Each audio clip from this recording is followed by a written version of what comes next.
Hey guys, how's your Chill Canine? I'm here with Dizzy. Today I'm going to be working on the distance sit and down. So a lot of people always ask me, how do you do that? How do you train the dog when he or she's at a distance, you say down and the dog just drops? Or you say sit and the dog hits a sit. And the answer to that is there are many ways to train it, but I'm going to show you how I start that training with little puppies.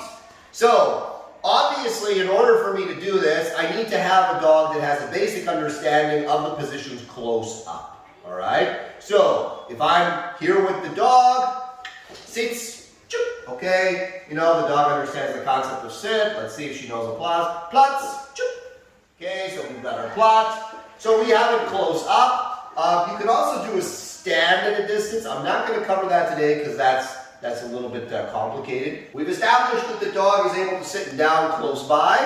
Now what I need to do is I need to be able to get the dog away from me. So I like using a room like this one that has 1 or 2 corners in it, because what I do is I like to throw the food to the corners. And the corner kind of contains the food, stops it from bouncing too much, kind of keeps it there. So now I have the ability to kind of get the dog away from me, all right? So I'm going to go with the easiest one first, and I'm going to try and shoot for a sit at a distance. Okay? Sits. Good. All right. So when I get there, I ask him to sit, and I also threw a hand signal at the dog. And the reason why I threw a hand signal at the dog is because dogs are nonverbal. They aren't verbal, so I'm actually doing 2 difficult things. I'm not just asking the dog to sit at a distance. I'm also asking her to sit on just my auditory signal. So remember, dogs are nonverbal. So they know they're more responsive to what my hand and my body does. They're more responsive to your nonverbal cues than they are to your verbal cues. Nonverbal communication is very natural for dogs. Verbal communication, not so much. So, if you expect the dog to go at a distance and to also hit positions without any nonverbal assistance like this or that, it's going to be difficult for the dog, right? So I want to make things as easy as possible when I'm adding a layer of complexity to what it is that I normally ask the dog to do. Sits. Good. Sits. And you'll also notice that when I deliver the reward is always thrown behind the dog, okay? I never reward the dog here because I want her to stay over there. And one of the big keys to training behavior in dogs is reward placement. If the reward is always here, obviously the dog is going to be attracted to me and drawn to me constantly. Whereas if the reward is over there or at the dog is going to be more satisfied to make the position because they expect the reward to come to them or even to come behind them. So even if she came close, sits, right? I'll still deliver the reward at a distance. Sits, right? And now, sits, right? You can see she only takes a couple steps. Sits.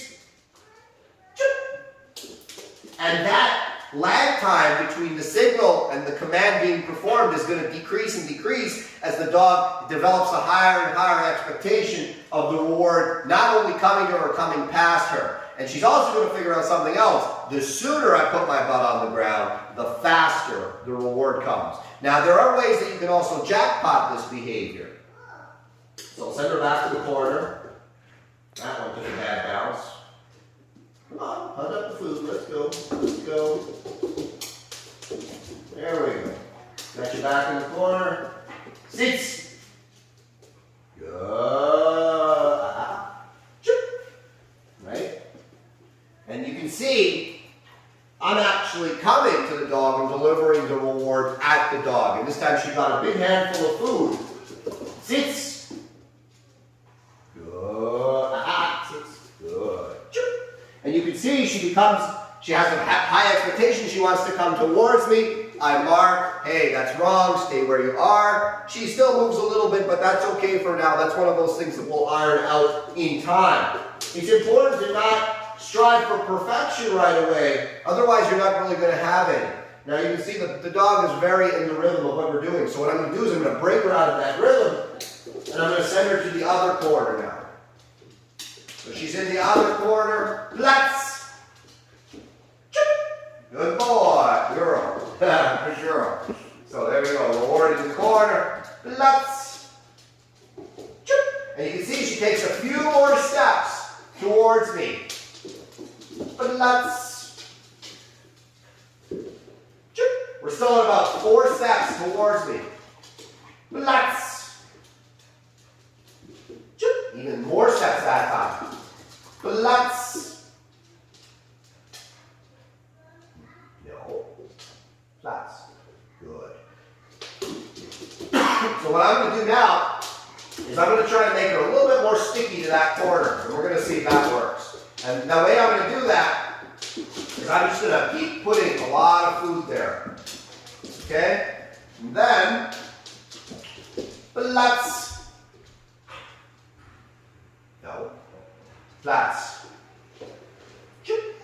Well, that didn't really work. But the other problem too, and this is common with puppies, is she wasn't thinking very much, right? She just was going into kind of the position without really thinking about it. So she was hitting sit because we did a lot of sit. Likewise, if I had started the session and done a lot of plots, then of course she would just be hitting plots as if I was asking for sits. So part of the exercise is for the dog to kind of think a little bit. Plots.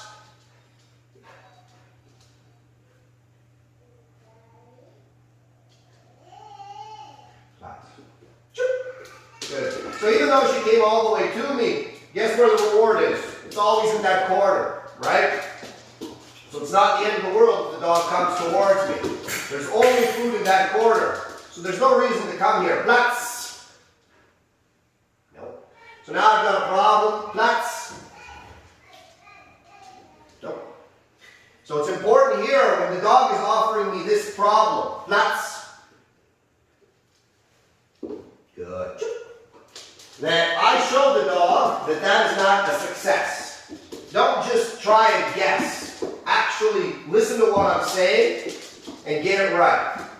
Platz. Okay, so I'm going to give her a few of those. Platz. Alright, and now I'm going to put a little bit of pressure on her. Platz, platz, platz, platz. There you go. So what I did there is I turned the pressure up on her because I could see she was getting into a little bit of a mental rut. Okay? I made the command, but I came at her. And by coming at her, it creates pressure on the dog. Platz, platz, platz, platz. Okay? So she still gets her reward, but now she has to deal with me coming towards her, giving the auditory signal, right? And putting that pressure on her until she offers the desired behavior. Platz, platz, platz. Good. You can see the pressure does affect her a little bit. Now I can be patient and I can keep playing with this, and I will. But for me, I don't have a problem putting a little bit of pressure on a dog to get them to start thinking a little bit. Platz. No. Platz. Platz. Good girl. Okay, so again, still not quite out of that mental rut of just auto-sitting. Platz. That's it. Yeah, good. Good girl. Platz. There we go. Now we're getting the plots a little bit. You can see the behavior is becoming a little bit more reliable. Platz. Good. There you go. Oh, we got ourselves a thief. She skipped right past me and went to the bowl. That's okay. She still managed to get a jackpot for herself. So I'll let her finish this up, and then we're going to talk a little bit more about this. So I've got two issues. Number one, obviously I want the dog to perform the command at a distance. But number two, I also have a dog who doesn't quite have the correct response to the auditory signal sit and plots. So what I'm going to do for that, and I still do a lot of positions really close up, is I'm going to take the dog close. Plots. And I'm going to work a little bit on making some success close to me. Sits. Good girl. And I'm also going to do some small exercises to open the dog up a little bit. Just to get her a little bit out of that rut that she was in. And this can become a problem for some puppies. The pressure of doing the same thing over and over again, especially if it's something that's a little bit mentally taxing for them. Right? So I like to break them up a little bit by doing something else completely different that had nothing to do with the exercises that I was performing earlier, just to kind of free them up mentally, get them a little bit out of that rhythm and that rut. That's, yeah, girl, good job. So now I'm going to go back to it, send her to the other corner. Sits. Yeah, good job. Now good. Plus. Good. So there you go. Now we're getting a nice plots again. Plots, plots, plots. Good. All right. Plots. Good. Good. So the commands are becoming a little bit more reliable.